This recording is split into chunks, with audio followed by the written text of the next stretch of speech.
It's it's $2,250,000 if we close LES. That's the rough estimate on the low side. If we run it to the halfway between goal and maximum, it can be a savings closer to $3 million. A lot of people asking, where does that come from?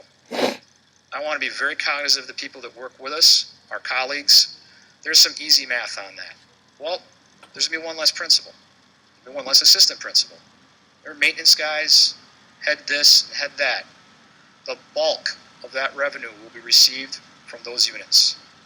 There will be some attrition of staffing that will take place, some consolidation of resources. I do not want to create a named list at this time for respect to my employees. I will be working with their labor unit leaders on that. They've been aware of this. We can question some of that as we go along further, as the evidence begins to show us that. If for some reason we preclude a savings because of transportation routes, that is certainly, we will weigh against any of the other savings. Roughly right now, you're looking at $2.2 million on a single closure, and this is the money that's a cost avoidance. So in the very first year, you can operate that into your budget, and really over a 10-year period, you've then avoided spending $22.5 million for that building to exist. And that's something that we really try to take a look at. It's not small money.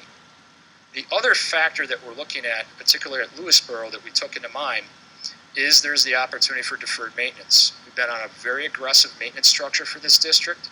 We've been putting any of our dollars that we have, about 9 out of 10 of our dollars for maintenance, has gone into fuel efficiency areas. Roofs, insulation, boilers, anything that we could put money into that would preserve us against our largest escalating costs and the deferred maintenance from our past.